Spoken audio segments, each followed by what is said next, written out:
Bienvenue dans Chemin Croisé, le podcast qui vous embarque dans les histoires captivantes vécues par la communauté Citigo. Être au bon endroit au bon moment, c'est un peu le principe du covoiturage. Mais pour Ieb, la formule a pris un tout autre sens un soir de 2023. En fin de soirée, il passe récupérer une passagère sur son chemin.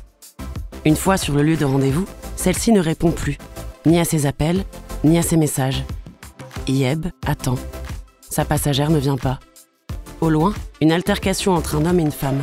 Ieb observe la scène, jusqu'au moment où il devient nécessaire d'intervenir.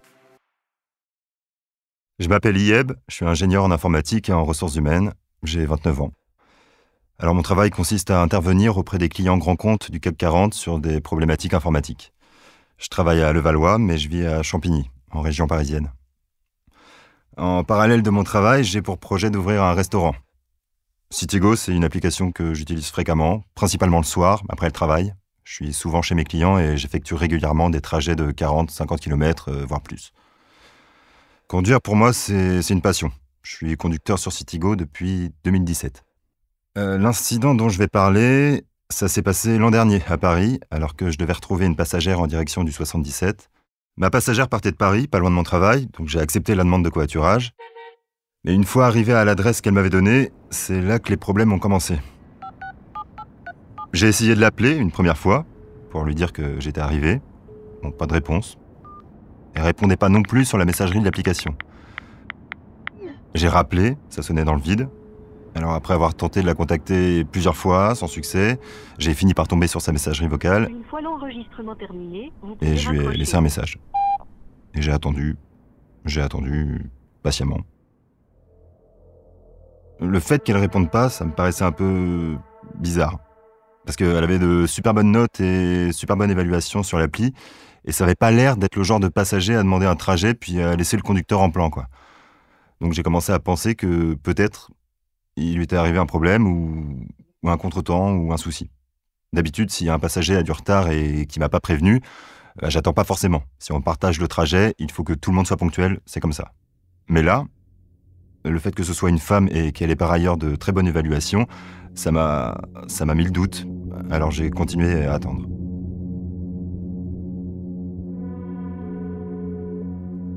J'ai rappelé encore, cette fois ça a décroché.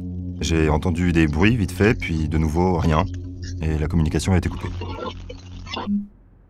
Alors, au bout d'un quart d'heure sans réponse, j'ai commencé à m'inquiéter, parce que même si elle avait des évaluations positives et que son historique de trajet était sans accroc, il y a quelque chose qui semblait pas coller, quoi.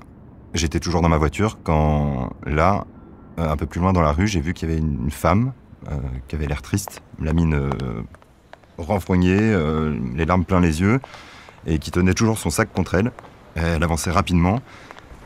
Mais sur le coup, je me suis pas dit que ça pouvait être ma passagère. Et là, j'ai vu qu'il y avait un homme qui la poursuivait dans la rue, qui essayait de la rattraper. Il avait l'air bien énervé, il faisait des gestes menaçants dans tous les sens. Et bon, quand je vois la scène, j'interviens pas tout de suite. Je me dis que si je perçois un danger imminent, j'hésiterai pas à sortir de ma voiture, mais en attendant, je reste là. Et entre eux, le ton est en train de monter de plus en plus. Ça parle de tromperie, de trahison, j'entends des cris. La tension, elle est en train de grimper, mais dangereusement, quoi. Alors, j'abaisse légèrement la fenêtre pour mieux entendre la conversation et je me tiens prêt à intervenir en cas d'urgence. Après quelques minutes à observer leur dispute, je me décide à rappeler ma passagère qui est toujours pas arrivée. Donc ça sonne. Et pendant ce temps, je quitte pas des yeux la scène de la dispute, là, sur le trottoir. Et je vois la femme qui sort son téléphone. L'écran s'allume, elle lève la tête vers moi, et je la vois me faire un signe discret, et elle met pas son téléphone à l'oreille, elle me montre juste son écran. Je crois qu'elle voulait me faire comprendre que c'était bien elle, la passagère, qu'elle m'avait vu attendre, mais qu'elle était retenue par son mec, enfin son conjoint, je sais pas. Je raccroche, et à quelques mètres, la situation, elle s'intensifie, ça devient violent, la colère monte. Et je vois l'homme s'approcher dangereusement de la femme. Et à ce moment-là, je réfléchis plus, je sors de ma voiture et je m'avance vers lui. En m'approchant de l'homme, j'ai tout de suite vu qu'il était bien alcoolisé. Il sentait l'alcool vraiment à plein nez. Et il avait des gestes, ça partait dans tous les sens. Il était vraiment énervé. Et je sais pas, il avait vraiment perdu tout contrôle, quoi. Et au moment où je suis arrivé, les insultes et les menaces, ça fusait dans tous les sens. Il a commencé à bousculer la fille et je me suis interposé pour les séparer. Bon, autant dire qu'il n'a pas vraiment apprécié et il a commencé à m'insulter. Je lui ai demandé de se calmer et de s'excuser, mais rien à faire, il m'écoutait pas. Et j'ai compris qu'il n'était pas prêt de se calmer et qu'il avait envie de se battre quand il a commencé à enlever son t-shirt en pleine rue. Et il montait de plus en plus en pression et à ce moment-là, j'ai demandé à la fille de monter dans ma voiture et de rester à l'intérieur. Elle a accepté et je lui ai donné les clés. Quand je me suis retrouvé seul face à lui, il a attrapé ses clés dans sa poche et il a commencé à menacer avec. Il était ouvertement violent, quoi. J'ai gardé mon calme. Sachant que j'ai une formation en boxe et des engagements contractuels, j'ai pas le droit d'attaquer. J'ai donc fait en sorte de le maîtriser. Avec sa clé, il a tenté de me frapper, j'ai esquivé et bloqué son geste. Je lui ai agrippé le bras et j'ai utilisé des techniques d'autodéfense pour l'empêcher de bouger. Mais même bloqué, il continuait à proférer des insultes envers moi et envers la fille. Je l'ai relâché et je lui ai ordonné de partir. Et je lui ai fait clairement comprendre qu'il ne devait pas s'approcher à nouveau. Ensuite, je l'ai escorté à pied vers un endroit proche de chez lui et il est rentré. Alors après tout ça, je suis retourné voir ma passagère qui m'attendait dans la voiture depuis déjà un petit moment. Et elle allait pas bien du tout, quoi. Elle était pâle et désorientée. Et elle m'a confié qu'ils étaient ensemble depuis des années et que cet homme l'avait trompée à plusieurs reprises. Je sais pas, elle l'a peut-être surprise ce jour-là, ou je sais pas exactement ce qui s'est passé avant que j'arrive, mais je sais juste que elle était pas bien, quoi. Elle était bouleversée et elle manquait de force au moment où je l'ai récupérée et emmenée dans ma voiture. Enfin, elle me faisait vraiment de la peine, quoi. Et une fois dans la voiture, j'ai remarqué qu'elle se tenait le ventre. Elle avait l'air d'avoir vraiment mal. Donc j'ai compris que son compagnon l'avait peut-être frappée. Je lui ai proposé de l'emmener à l'hôpital aux urgences, mais elle a refusé.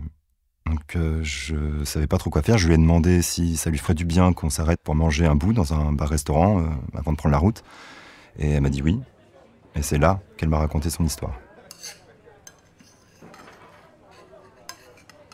Après le dîner, on a repris la route. Je l'ai déposé chez ses parents. Quand ils ont appris ce qui s'était passé, ils m'ont remercié et ils ont voulu me donner de l'argent pour le trajet. Mais je leur ai dit non, mais c'est pas la peine. Et je leur ai simplement demandé de prendre soin de leur fille. Cette histoire, ça me met en colère, encore aujourd'hui. Parce qu'en fait, la violence envers les femmes, l'injustice envers les femmes, je tolère pas ça, j'accepte pas ça, je trouve ça insupportable. Les hommes qui manquent de respect envers les femmes, ils ont aucune valeur à mes yeux. La violence, ça a rien à voir avec l'amour, rien du tout.